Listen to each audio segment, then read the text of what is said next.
Good afternoon. We're about to resume. You can hear me indicate.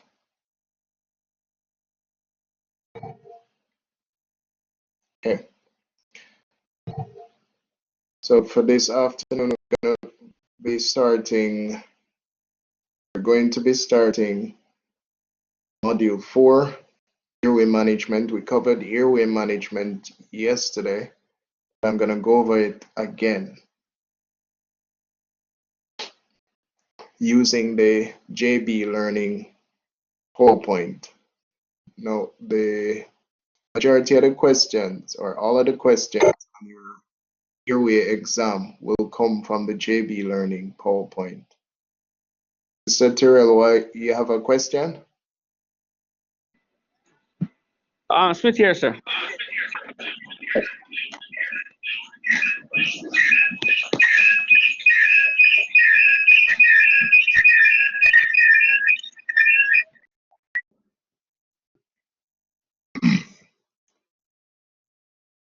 So it's chapter 10 in JB Learning PowerPoints for the EMT course. It's module 4.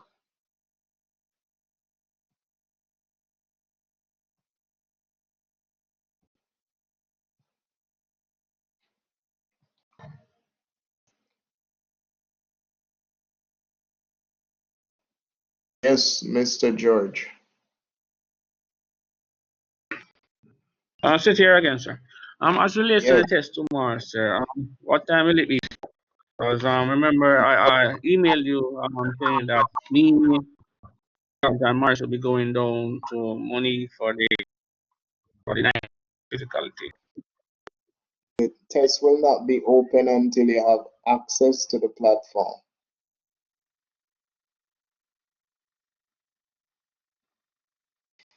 All right, so introduction. The primary component of caring for patients is ensuring that they can breathe adequately.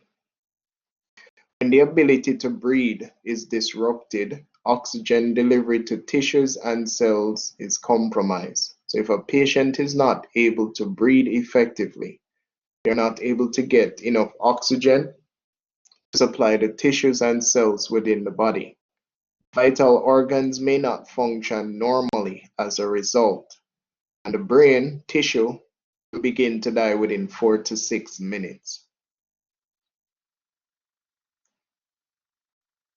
Oxygen reaches body tissues and cells through breathing and circulation. So the respiratory system and the circulatory system works together. During inhalation, oxygen moves from the atmosphere into the lungs. Oxygen-enriched blood is pumped through the body by the heart. You must be able to locate the parts of the respiratory system and understand how the system works. So let's review the anatomy and physiology of the respiratory system.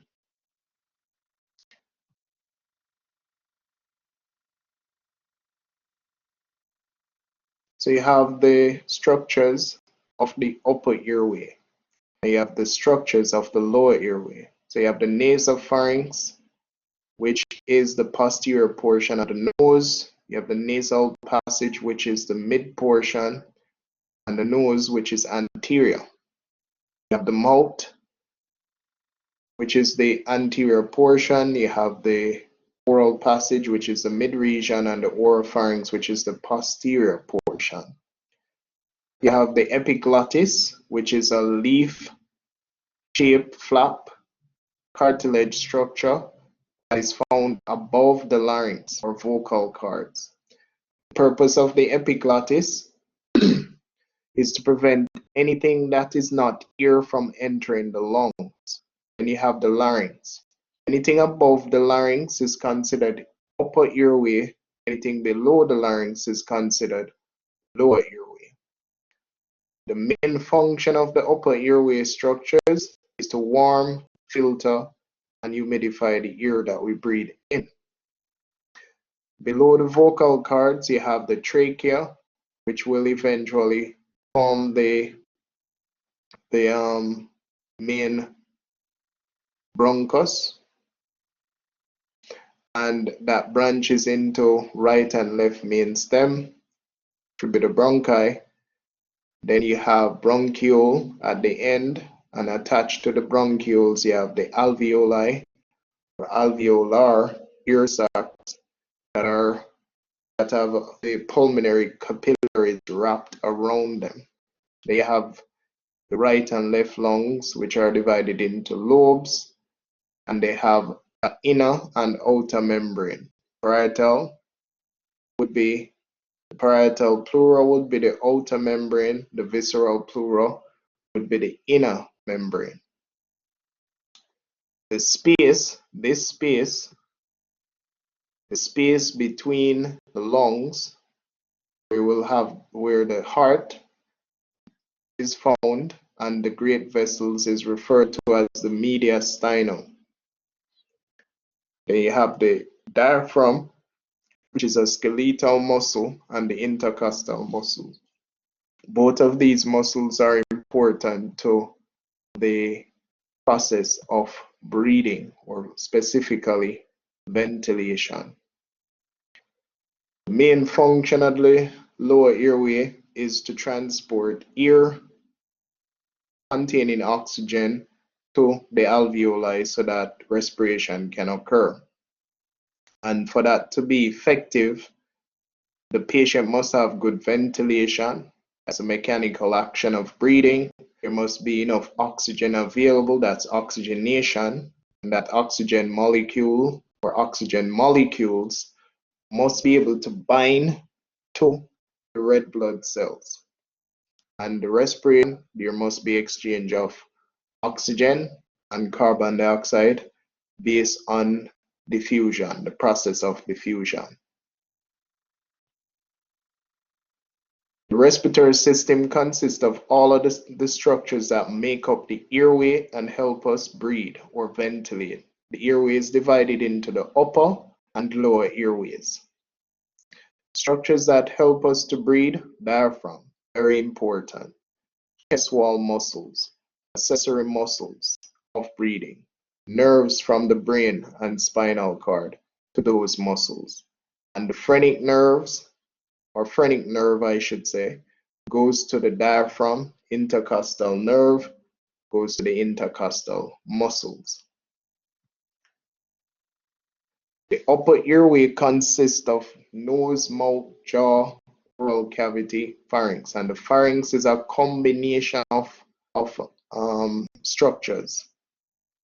So it's the nasopharynx, oropharynx, and laryngopharynx combined, which is the posterior portion of the throat. That's the pharynx. The upper airway's main function is to warm, filter, and humidify the air as it enters the body. Pharynx muscular tube extending from the nose and mouth to the level of the esophagus. The esophagus is posterior to the trachea. The pharynx is composed from top to bottom of the nasopharynx, oropharynx, and laryngopharynx.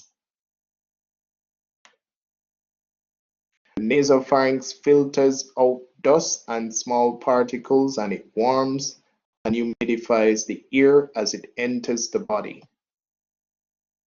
Oropharynx, the posterior portion of the oral cavity, entrance from respiratory and digestive system, entrance for the respiratory and digestive system. The epiglottis is superior to the larynx, and its role is to prevent anything other than air entering the trachea.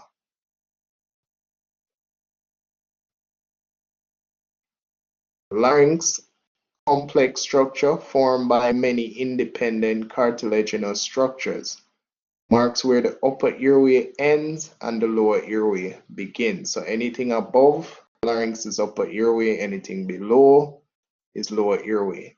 And you need to be familiar with your thyroid cartilage, cricothyroid membrane, and the cricoid cartilage. The thyroid cartilage forms a V shape anteriorly. It's open at the posterior end, and that's the first cartilage you will feel in the trachea. Below the thyroid cartilage is the cricothyroid membrane. That's a soft tissue. And below the membrane is a cricoid cartilage, which is the first cartilage in the trachea to form a circle or a ring. Glottis is the area between the vocal cords. The lower airway's function is to deliver oxygen to the alveoli. The lower airway includes the trachea, bronchi, and the lungs. Trachea is a conduit for air entry into the lungs. It divides at the carina into the main stem bronchi, right and left. On the right side, it is more at a straight angle than the left. So when a patient has an airway obstruction, if it doesn't come up and goes down, it tends to go into the right bronchi, right main stem, will end up on that side. Advanced airway tubes can also end up on that side if they are inserted too far down. Bronchi are supported by cartilage. Bronchi distribute oxygen to the lungs.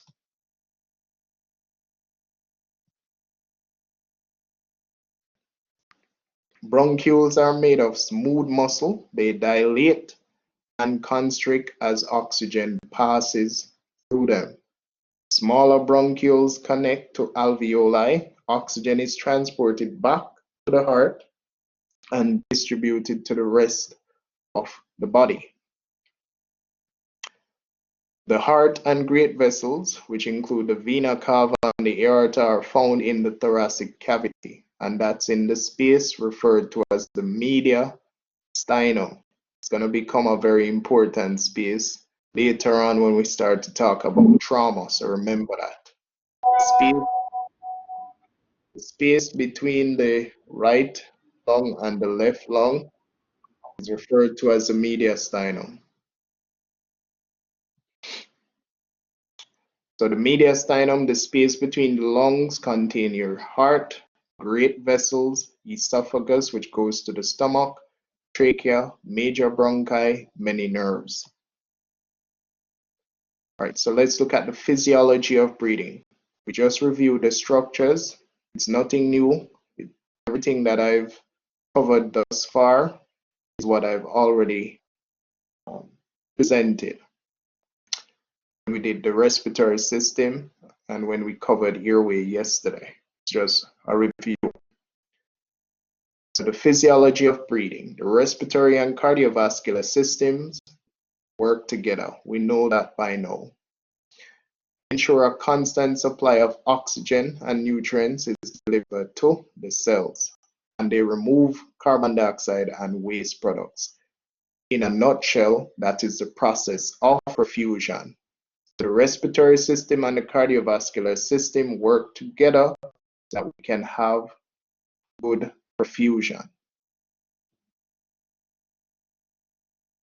Processes that you must be familiar with. So all of these processes are essential to the physiology of breathing. Ventilation, that's mechanical action of breathing in and out. Oxygenation, process of loading oxygen molecules onto hemoglobin molecules in the bloodstream, specific to the red blood cell. 4 oxygen molecules is required.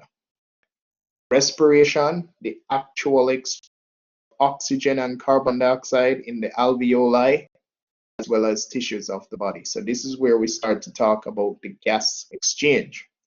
And it can be pulmonary respiration and cellular respiration.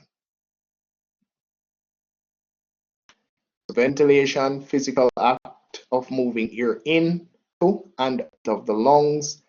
Inhalation is active, so during this phase you will get contraction, muscle contraction of the diaphragm and intercostal muscles. And when these muscles contract, they will increase the size or volume of the thoracic cavity, which causes the pressure inside of the thorax to drop. Negative pressure is created, resulting in the air being pulled into the lungs. So inhalation, the lungs require the movement of the chest and supporting structures to expand. Partial pressure, the amount of gas in the air or dissolved in fluid or blood. Oxygen and carbon dioxide both diffuse until the partial pressure in the air and blood is equal.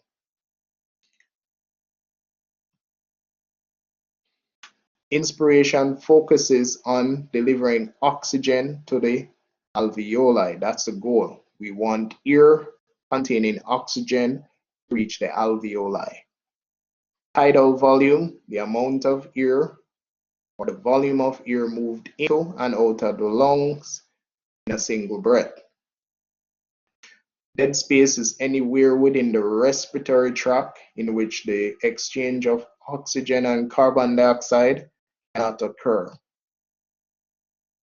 Exhalation does not normally require muscular effort. So in the exhalation phase of ventilation, the diaphragm and intercostal muscles will relax. This decreases the volume of the thoracic cavity and causes an increase in the intrathoracic pressure. And then we push the air out with positive pressure. So we breathe out with positive pressure, we breathe in with negative pressure. That's the normal physiology of breathing. Exhalation. Air can enter and leave the lungs only if it travels through the trachea. Regulation of ventilation involves a complex series of receptors and feedback loop. Failure to meet the body's need for oxygen may result in hypoxia. Hypoxia, low oxygen. And yesterday I explained to you that the primary stimulus for breathing is from the brainstem, which has chemical receptors that pick up changes in the pH when it drops below 7.35 as a result of increased CO2 levels in the body fluids. When that occurs, the breathing rate of the individual will increase to balance back the pH. So the primary stimulus to breathe is based on pH changes. However, if the primary stimulus is no longer functional because the patient has been exposed to toxic fumes or a low concentration of oxygen over an extended period of time, the primary stimulus to breathe will no longer function and the hypoxic drive takes over. And that is the receptors for the hypoxic drive are found in the carotid bodies and the arch of the aorta. And what they are responding to is low oxygen levels, chronically low oxygen levels. So that's the stimulus. So patients with COPD have difficulty eliminating carbon dioxide, so they will develop chronic CO2 retention. So eventually they are going to be relying on the hypoxic drive to breathe and not the primary stimulus to breathe. Oxygenation. The process of loading oxygen molecules onto hemoglobin molecules in the bloodstream required for internal respiration to take place does not guarantee that internal respiration is taking place.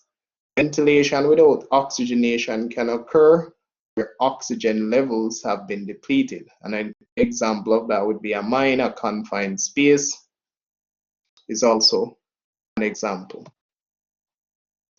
Respiration. The actual exchange of oxygen and carbon dioxide in the alveoli and tissues of the body. Cells take energy from nutrients through the process of metabolism. Once oxygen and glucose is available in the required amount, we get aerobic metabolism. If enough oxygen is not available or sugar is available, less energy is produced and that becomes anaerobic metabolism. External respiration, pulmonary respiration brings fresh air into the respiratory system, exchanges oxygen and carbon dioxide between the alveoli and the blood in the pulmonary capillaries. That's external or pulmonary respiration. Internal respiration, exchange of oxygen and carbon dioxide between systemic circulatory system and the cells. So eventually all cells will die if deprived of oxygen. So when a cell is initially deprived of oxygen, the cell becomes ischemic. That's ischemia. We call that ischemia. That's lack of oxygen, not the same as low oxygen. If the ischemia is not reversed, then it will lead to what we refer to as infarction. So ischemia leads to infarction. If the infarct area is not repaired, then the infarction will lead to necrosis. So death is infarction. If it's not repaired, that will lead to necrosis, which is where it starts to rotten. So it's ischemia, infarction, necrosis. This diagram or picture is an important one to note. So time is critical. Time is brain, time is heart. Time is brain, time is heart. So 0 to 1 minute without proper oxygenation, cardiac cells will get irritable. 0 to 4 minutes, brain damage is not likely. However, within 4 to 6 minutes without proper oxygenation, brain damage is going to be possible. And outside of that 4 to 6 minutes, so 6 to 10 minutes, brain damage is likely. And 10 minutes, over 10 minutes, that's irreversible brain damage. And this is the rationale for why it is that you have 10 minutes to assess your patient, manage airway, breathing, and circulation, package your patient, get your patient ready for transport.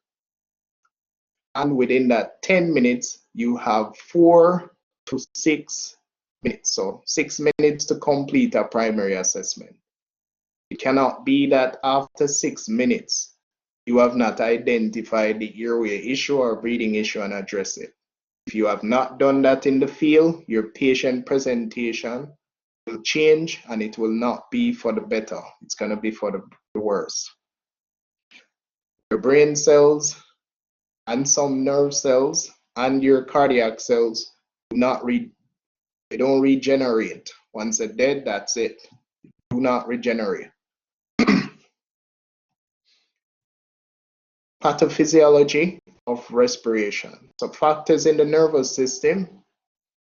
You have chemoreceptors that monitor the levels of oxygen, carbon dioxide, hydrogen ions, and pH of the cerebrospinal fluid.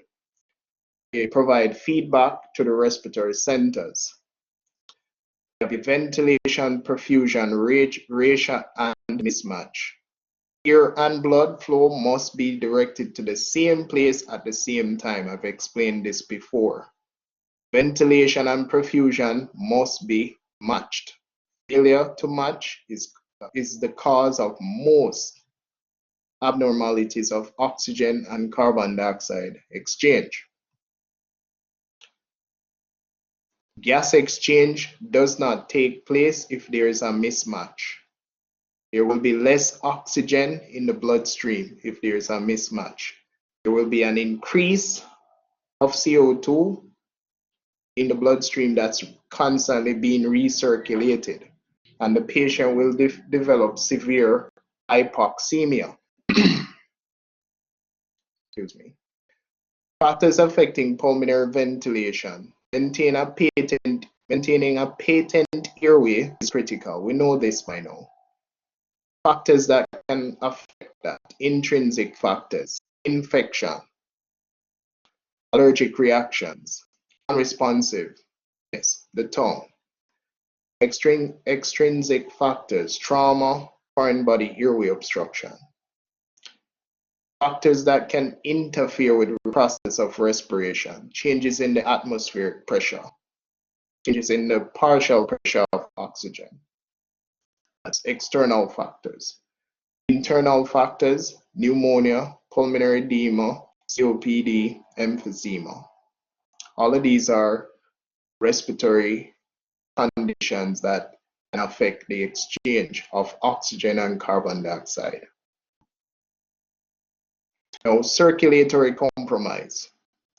Trauma emergencies typically obstruct blood flow to individual cells and tissue. Now, other things that interfere with that is a pulmonary embolism, which is a clot that blocks the pulmonary artery. A simpler tension pneumothorax, that's air collecting in the pleural space of the lung membrane. Open pneumothorax is still a collapsed lung, but the patient has a puncture wound to the chest. Hemothorax is blood in the pleural space. Hemopneumothorax is a combination of blood and air in the pleural space or pleural lining of the lung membrane. Right? That inner and outer lining, that's where, right in the middle, that's where all of these issues are occurring, whether it's air or blood. We'll go more in depth into that when we cover trauma. Other causes: blood loss, anemia, hypovolemic shock, vasodilatory shock. Now, the patient assessment. You must be able to recognize what is normal breathing first. So we need to know what is adequate breathing. And what are we looking for? We're looking at the rate, looking at the rhythm, we're looking at the quality, and we're looking at depth. So the rate should be between 12 to 20 breaths per minute if it's an adult. If it's a pediatric patient, it's going to be faster. Regular pattern of inhalation and exhalation must be present. So you must see a regular pattern of inhalation and exhalation. There must be consistency. If it's irregular, it could indicate that there is brain damage. You must hear bilaterally clear and equal lung sounds. When you auscultate, lung sounds must be clear. That's quality. You must note regular rise and fall of the chest bilaterally, and there mustn't be any muscle use or visible muscle use, I should say. Recognizing abnormal breathing is going to be the opposite of what you would consider normal. So fewer than 12 breaths per minute, more than 20 breaths per minute, irregular rhythm, diminished lung sounds, absent lung sounds, noisy breathing, reduced flow of expired air at the nose and mouth, unequal or inadequate chest expansion, that's a ventilation problem, increased effort of breathing, that's working to breathe, shallow ventilation, skin that is pale, cyanotic, cool, or moist, skin pulling in around the ribs or above the clavicles during inspiration. When you get to the point that you're assessing breathing, you need to classify the problem. So when you assess a patient's breathing, where would you classify the problem? What do I mean by that? So you need to answer the question based on the patient's findings. Is this patient having a ventilation problem, an oxygenation problem, or a respiration problem? So when you listen to a patient's lungs, you are listening to determine if your patient needs more than oxygen. So if your patient has a ventilation issue, you must create positive pressure. It will either be artificial or assisted. If it's an oxygen issue, you will determine if your patient requires high flow oxygen or low flow supplemental oxygen. If it's a respiration issue, it means that something is obstructing the alveoli. Is it fluid? Is it pus? Has the alveoli collapsed? That would be respiratory issues. A patient may appear to be breathing after the heart has stopped. That's agonal gasp. We do not consider agonal gasp to be breathing. So once it's present, we treat the patient as if they are not breathing. You can also witness Cheyne-Stokes respiration, which is associated with stroke and head injury.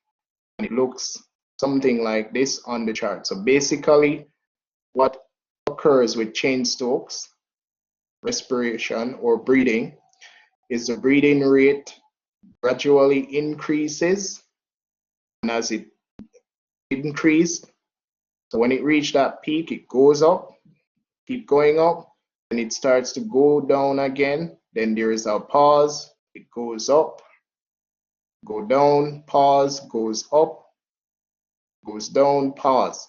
So it is a irregular breathing pattern that is regular, right? So the irregularity is consistent. That's Cheyne-Stokes. It's not normal breathing, it's an irregular breathing pattern associated with stroke and head injury. But the pattern of its irregularity is consistent. The other one that you can see is ataxic respirations. It is also associated with head injuries.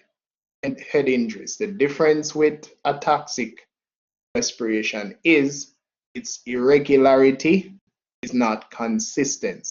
It's very irregular. There is no consistency to its irregularity. So you cannot identify any pattern in that breathing. That's a head injury patient. Your patient can also present with what we would call cosmal respirations. This is deep, rapid respirations. You will see this in a patient with diabetic ketoacidosis. So this patient has a metabolic form of acidosis, and the body is compensating for that acidosis through respiratory alkalosis. So the patient is breathing deep and rapid to break up the acid into carbon dioxide and get it out. And you will get an unusual odor. It's not a foul odor, it doesn't smell bad, right? It's fruity odor. To me, it smells like nail polish. Everybody describe it differently, but that's what it smells like to me. But as I say, it's not a bad odor. You're gonna get that unusual odor from the breath. Patients with inadequate breathing need to be treated immediately. Now, assessment of respiration. Even though the patient may be ventilating appropriately, respiration may be compromised. So the patient can be ventilating appropriately, but they are not getting enough oxygen exchange at the level of the alveoli. Level of consciousness and skin color are excellent indicators of respiration. Very important point. Right? And I have emphasized this many times. You must look at the patient's level of consciousness and then look at how they are ventilating.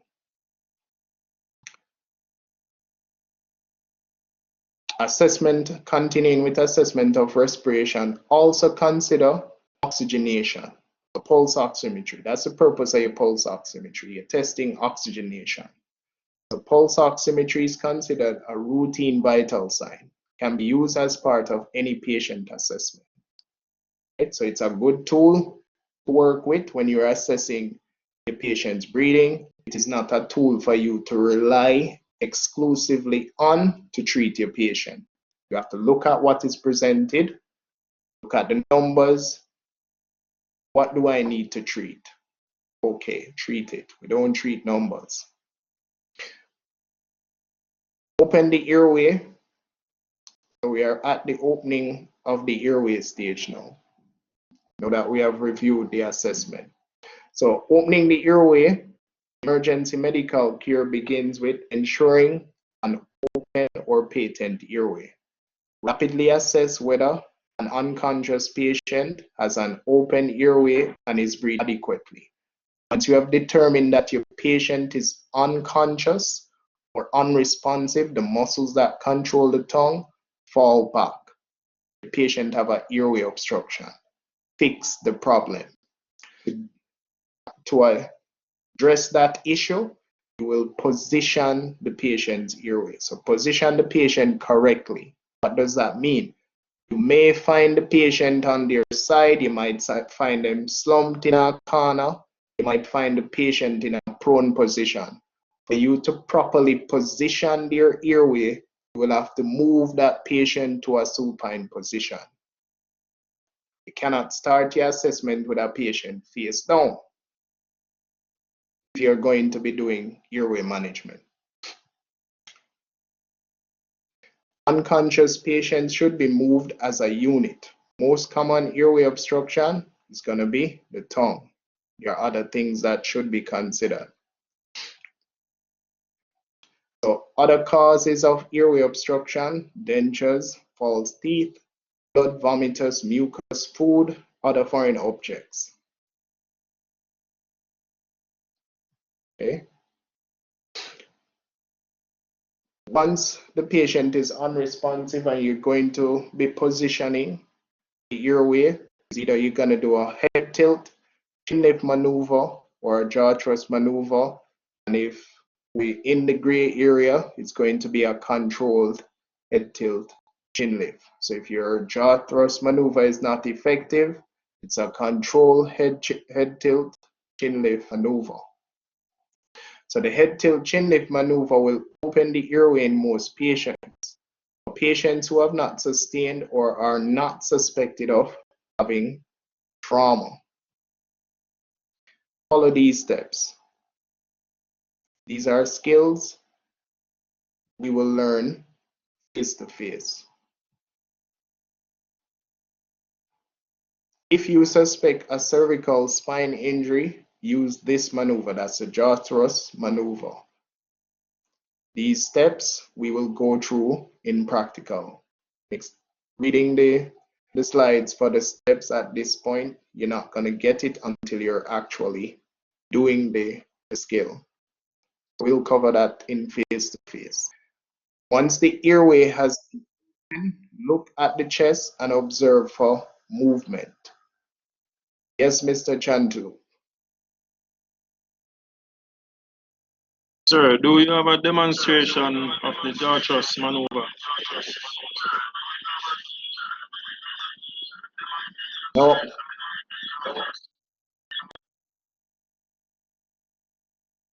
No, I don't have a video of that available.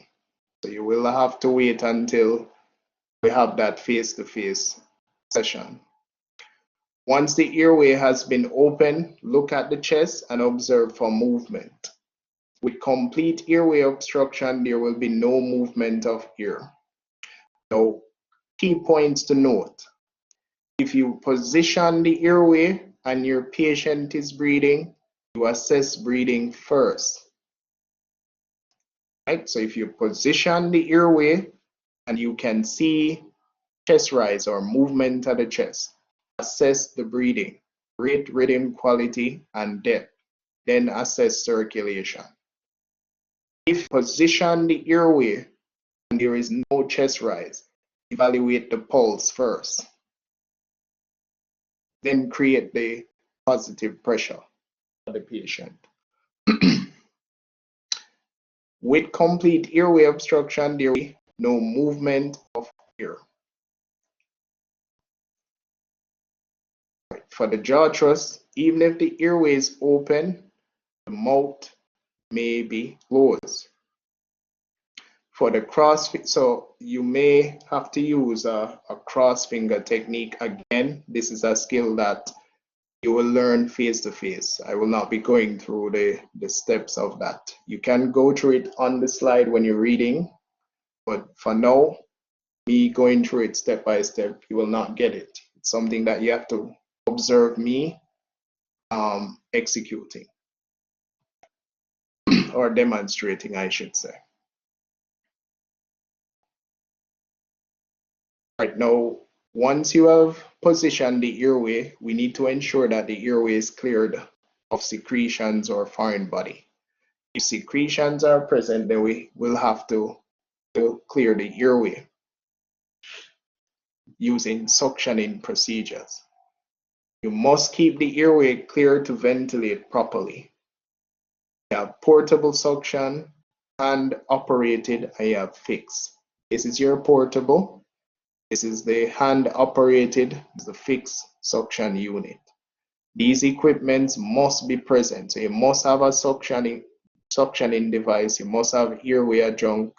You must have a good BVM, pocket mask, supplemental oxygen devices, pulse oximetry. All of these equipments are essential to airway management. You can read this portion of the slide on your own. It will tell you about the suction. Now, techniques of suctioning. You must be familiar with the equipment that you're using. To operate the suction unit, check the unit for proper assembly of its parts. Test the suction unit to ensure vacuum pressure of more than 300 millimeters of mercury. Now, depending on the type of suction unit that you're using, it's one of the new types. Once you turn it on, it generates the suction pressure that it needs. It's an old type of suction. You may have to kink the tube in to get it to the vacuum pressure that you want, and then suction.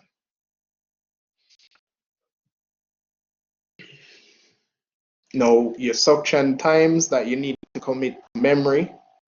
If it's an adult, we do not suction the mouth or nose more than 15 seconds. For a child, it is 10 seconds. For an infant, it is 5 seconds. If the patient has an advanced airway in place, no more than 10 seconds, and you will use a flexible French tip suction catheter to suction through an advanced airway. Excessive suctioning can result in hypoxia. Remember that.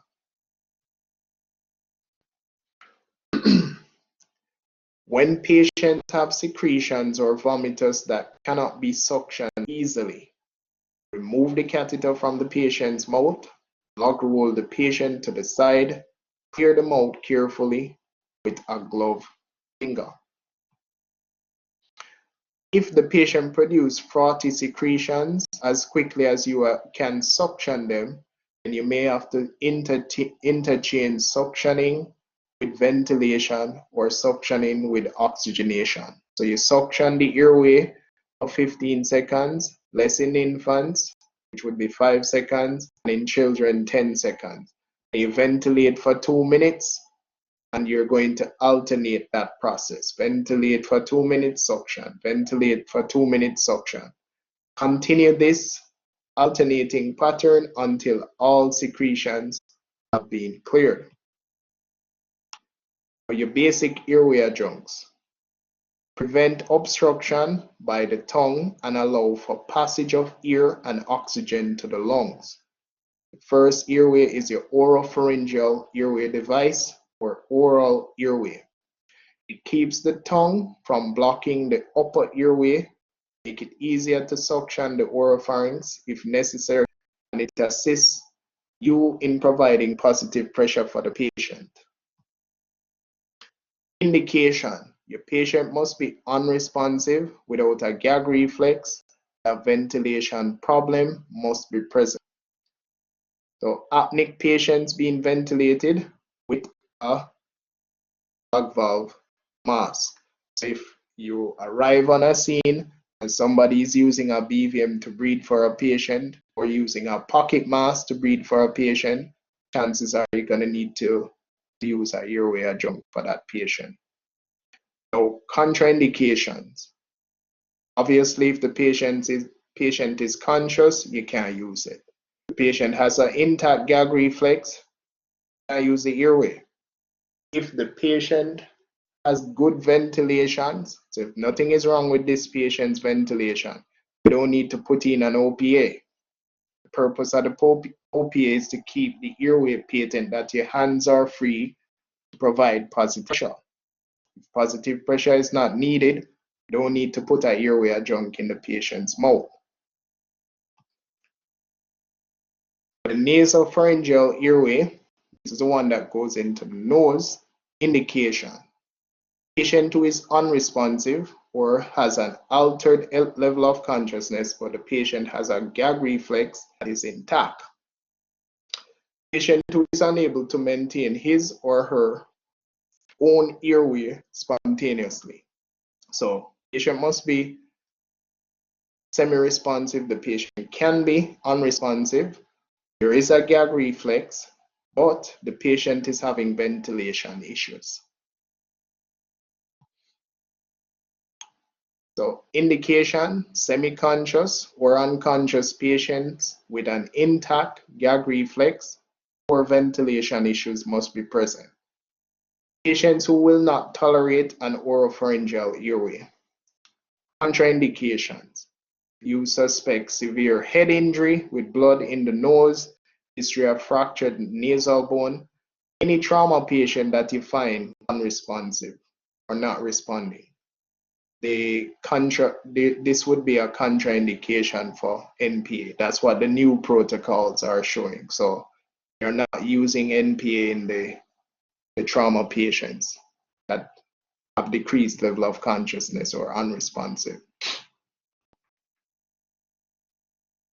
Use the recovery position. So the recovery position used to help to maintain a clear airway in an unconscious patient who is not injured and is breathing on his or her own. So if they have good chest rise, but they're unresponsive with no spinal complication, then you can go ahead and put them in the recovery position.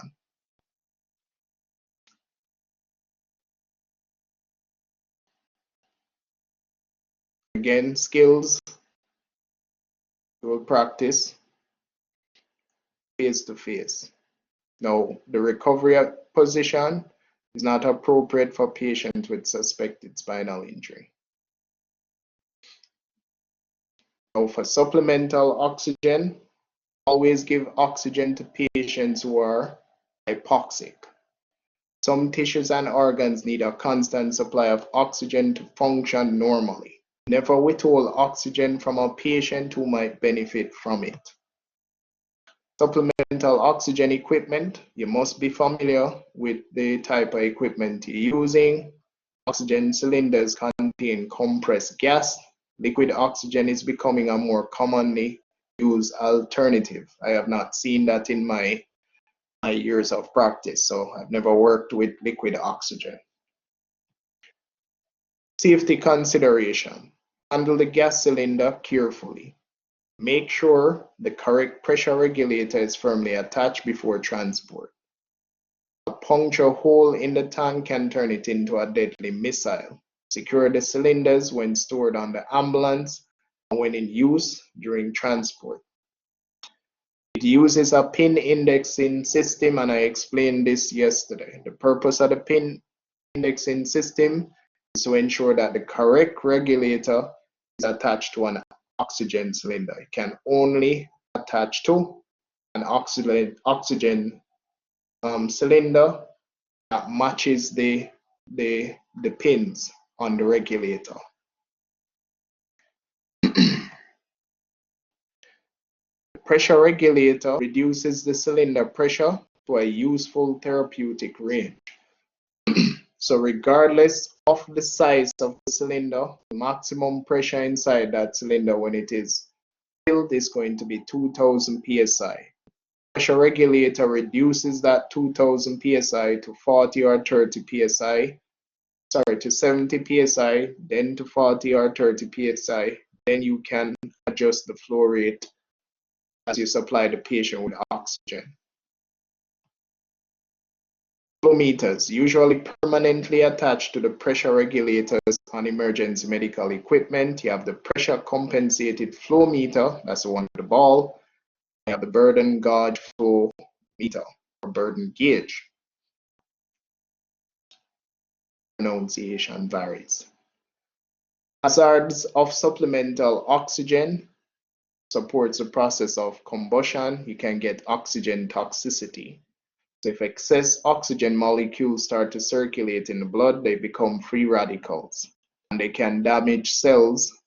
They can damage the red blood cells that already have oxygen on them. Also, if there is an increase in the level of oxygen in the body that the body requires, it can cause your blood vessels that supply your brain and your heart to vasoconstrict. And that's not good if a patient has a brain issue or a cardiac issue. It can also wash off the nitrogen of the alveoli, causing the alveoli to collapse, and that can interfere with the respiration process. The combustion. Oxygen does not burn or explode, but does speed up the combustion process. Keep any sources of fire away. Make sure that the area is adequately ventilated. Never leave an oxygen cylinder standing unattended. And if the humidifier is on the oxygen cylinder, it has to remain upright. Oxygen toxicity. Not all patients need high concentration of oxygen. Oxygen can have detrimental effects in patients with illnesses. Example, chronic obstructive pulmonary disease. When pulse oximetry is available, tailor oxygen therapy and administer the minimum amount necessary to maintain oxygen saturation at or above 94%. So any patient that is showing signs of hypoxia will require high flow oxygen. Usually, if the pulse ox and the mental status is not compromised, so let's say the pulse ox is above 90% and the patient mental status or level of consciousness is not compromised significantly, then low flow oxygen administration would be acceptable. If the pulse ox reading goes below 90, once it goes below 90 and there is changes in the patient's mental status, you want to go with high flow. Anything below 90 is going to desaturate very fast. So once it goes below 90, oxygen desaturation occurs within seconds.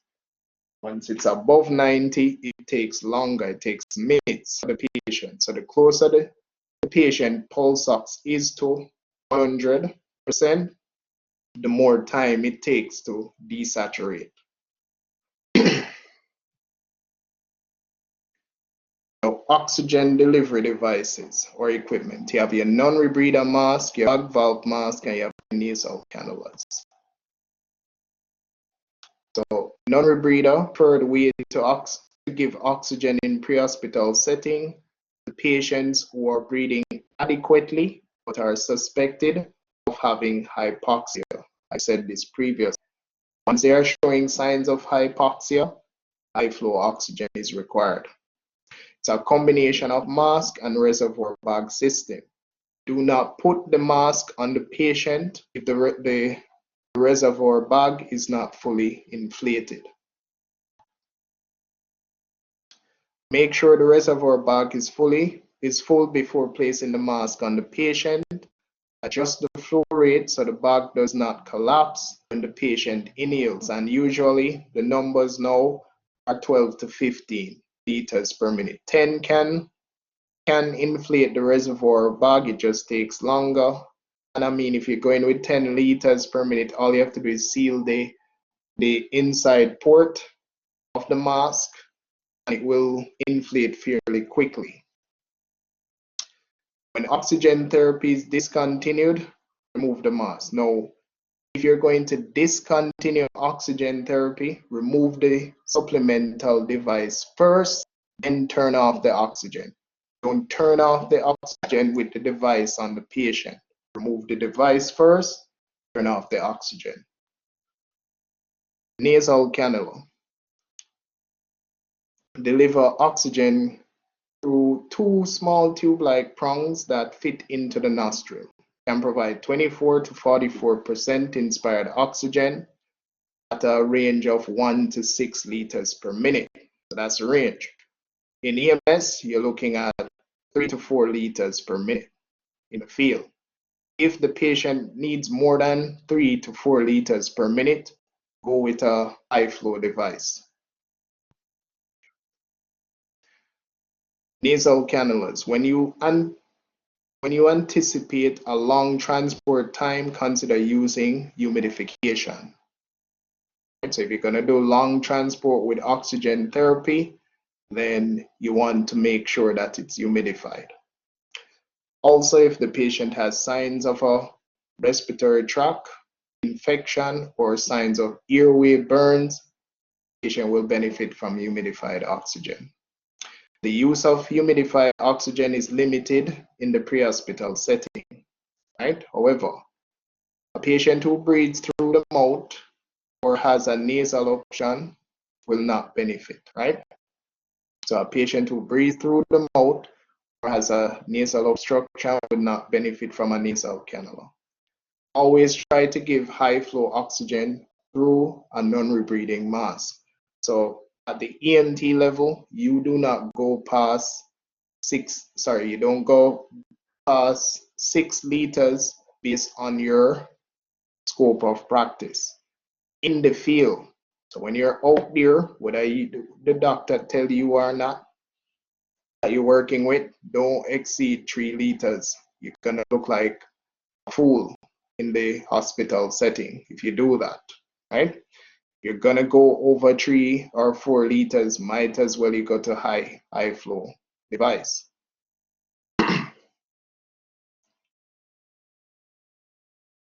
Now the partial rebreather. Similar to the non-rebreathing mask, there is no one-way valve. So with the non-rebreathing mask, there is a valve on both sides, right and left. With the partial rebreathing mask, there is a opening that allows outside air to mix with the oxygen. This mask is very useful in a patient who is hyperventilating, and I explained that yesterday. For the Venturi mask, a number of settings can vary, right? So the Venturi mask can start from low, medium to high, depending on the type of connector that is used. And with the Venturi mask, you can get anywhere from 24 to 40%. The 24 to 40% for the Venturi. The nasal cannula, you're looking at 24 to 44%. Non-rebreather can get you from, I would say, 60, 80, close to 90%. Same thing with a partial rebreather. With a pocket mask, you're looking at about, I would say, 55% if an oxygen source is attached. Now, your tracheostomy mask. Patients with tracheostomies do not breathe through their mouth and nose. Now, the patient can have a partial tracheostomy in which there is still air is still able to move through the nose and mouth. And if you're ventilating that patient through the stoma and air is escaping, then you're gonna have to cover the nose and mouth or seal the nose and mouth. Tracheostomy mask cover the tracheostomy hole and have a strap that goes around the neck. May not be available in an emergency setting. Improvise by using a face mask instead, placed at the tracheostomy. Humidification. Some EMS systems provide humidified oxygen during extended transport. Many EMS systems do not use humidified oxygen in the pre-hospital setting. For certain conditions such as croup, and as I said, any respiratory tract infection in which a patient requires oxygen or airway burns, they will benefit from humidified oxygen. Dry oxygen is not considered harmful for short-term use. If you're going to be using a humidifier, you need to know if it is a one-time use humidifier or single-use humidifier, and it needs to be clean between patients. It should not be left on the cylinder unsealed. So what happens is when we give the oxygen to the patient in the field and they get into the unit, that's when we pull out the humidifier in its seal bag, open it, so it's sterile. It is sterile at that point. If you're going to keep the humidifier on the oxygen cylinder and it's not sealed, it's a dirty humidifier. And I am tired of seeing that in Jamaica. All right, I went off on a little tangent. Let me calm my nerves. All right, so humidification. All right, we won't touch on assisted and artificial ventilation. So that's the next half of the chapter. We have basically completed more than half of this chapter. We'll finish the remaining portion tomorrow. Is there any questions? Is it clearer than it was yesterday?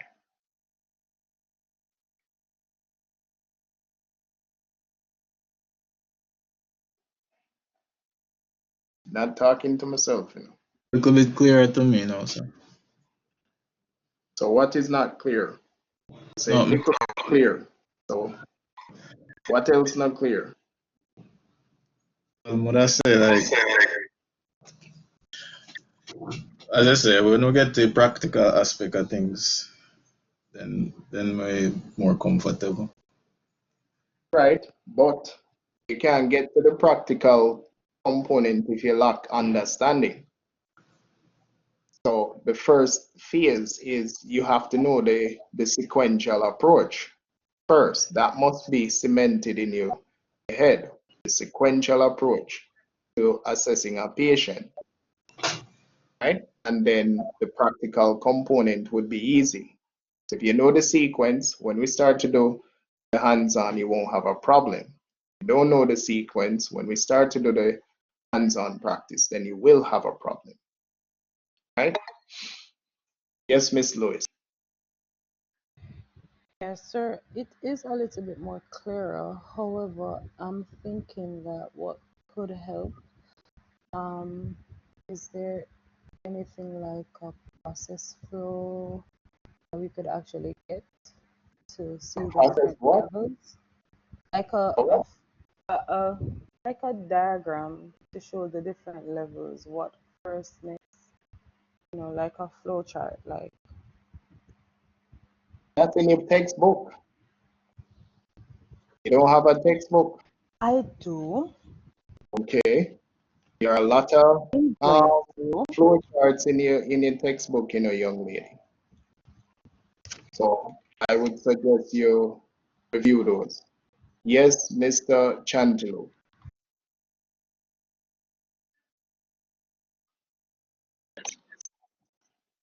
Sir, I have concerns about the test. What is the concern? Is it tomorrow?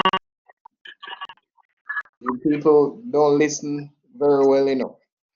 So let me repeat again. Until you have access to the platform, the test cannot be open. I can't open the test if there's nobody on the platform to do it. So the answer to the question would be no. The exam is set. All I have to do is open the exam. So all of the exams are on the platform. Right? But until you have access to the platform, I will not be opening the exam.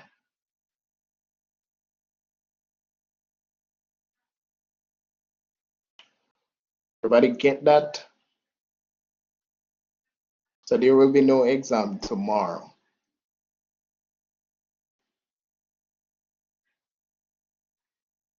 Right. So as I was saying, there's algorithms within your textbook that show step-by-step processes. The skills breakdown in textbook show you step-by-step processes. Review it. Right? You will not get everything from the PowerPoints. So don't even try and do that. That would be a bad idea. Do not try to get all the information from the presentation and the PowerPoint. I am not here to teach you word for word what is in your textbook. I am here to teach you principles that would guide you and assist you in processing the information and assimilating that information when the time requires for you to do so. So you'll only get, right now you're getting probably, I would say 80, and I'm going to dial that back. So you might be getting too much from me, right? Y'all need to read. So, but right now you're getting 80%. And the PowerPoint is 80% of the content in the book. The book will give you a deeper understanding. That's why you are required to have a textbook for the course. The book gives deeper understanding. So, and step-by-step approach to the skills is in the book. Step-by-step breakdown for the patient assessment algorithm is in the textbook. You also have what they call case scenarios. So there are case studies in the textbook. All of these materials will help you throughout the course. So there's a point where I stop and you work, right? There's a point that I will stop and then you work. That's how it works.